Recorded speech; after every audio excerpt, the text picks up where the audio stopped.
Jangan lupa subscribe YouTube channel Metro TV News dan nyalakan notifikasi.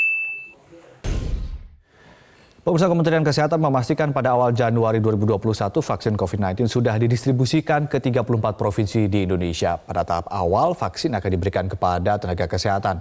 Dan untuk membahasnya kita telah terhubung dengan juru bicara Kementerian Kesehatan sekaligus Direktur Pencegahan dan Pengendalian Penyakit Menular langsung di Kementerian Kesehatan dengan Dr. Siti Nadia Tarmizi. Selamat petang, Bu Siti. Selamat sore, Mas Ade, para pemirsa. Ya, dengan adanya informasi bahwa awal Januari sudah didistribusikan, artinya vaksinasi tanggal tepatnya tanggal berapa, Bu? Ya, tentunya kita tetap harus menunggu persetujuan dari Badan POM ya, yang direncanakan akan keluar di minggu kedua, minggu ketiga.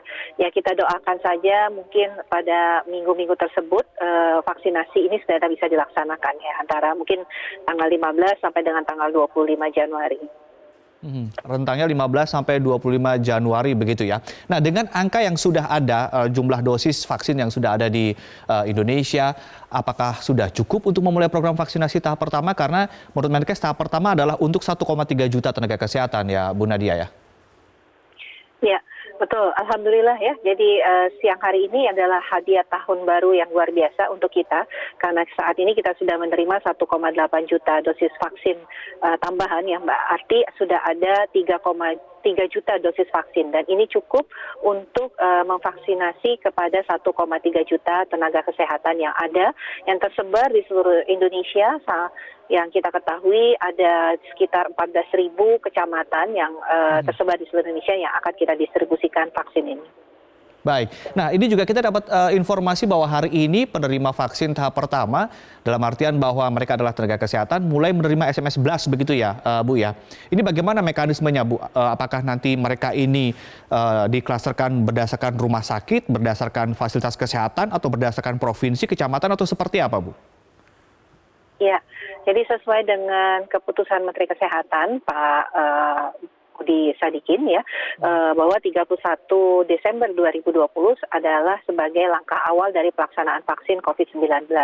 Jadi para calon penerima vaksin ini akan mendapatkan SMS notifikasi yang tentunya kita kirimkan berdasarkan nomor induk kependudukan, yang kemudian nanti di dalam SMS notifikasi tadi ada link formulir yang akan diisi oleh para penerima SMS tadi. Tentunya ada identitas diri, kemudian ada status kesehatannya, misalnya apakah ada penyakit penyerta, apakah sedang sakit COVID, dan sebagainya. Ini yang ditanyakan. Nah, nanti di dalam form ini juga akan ada pilihan untuk tempat melaksanakan vaksinasi serta waktu pelaksanaan daripada vaksinasi ini. Kemudian setelah diisi dengan lengkap, tentunya disubmit form ini dan akan kita rekap berdasarkan tempat dan waktu. 1,3 juta ini keseluruhan tenaga kesehatan atau memang dipilih secara random sampling mungkin? Atau seperti apa, Bu Nadia? Iya. Jadi 1,3 juta tenaga kesehatan ini adalah data yang sudah kita lakukan rekonfirmasi kepada provinsi juga, karena ini bukan hanya tenaga kesehatan yang di fasilitas pelayanan kesehatan pemerintah, tetapi tenaga kesehatan yang ada di fasilitas pelayanan kesehatan swasta juga. Jadi ini adalah total seluruh tenaga kesehatan, yang artinya bukan hanya dokter, perawat, bidan, tetapi termasuk tenaga penunjang yang ada di fasilitas pelayanan kesehatan, baik itu puskesmas maupun rumah sakit.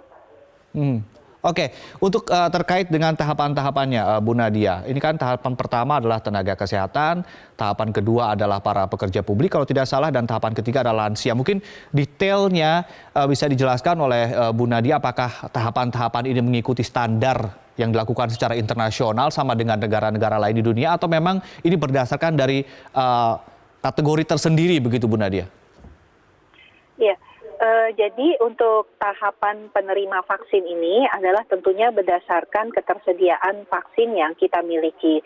Nah, dengan posisi kita memiliki 3 juta dosis vaksin ini, artinya yang akan menjadi prioritas pertama penerima vaksin ini adalah tenaga kesehatan. Nah, kemudian seperti kita ketahui, selanjutnya adalah kita sebenarnya masih menunggu nih apakah usia di atas 59 tahun, kemudian yang memiliki penyakit penyerta dapat bisa langsung diberikan vaksinasi. Nah, ini kita masih menunggu tentunya rekomendasi dari para ahli dan Badan POM terkait kajian ini.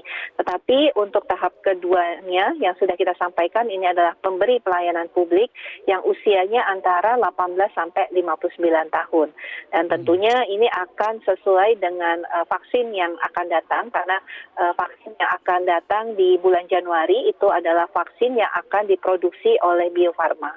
Baik, artinya untuk vaksinasi di tahapan pertama untuk para tenaga kesehatan adalah 15 sampai 22 Januari begitu ya Bu Nadia.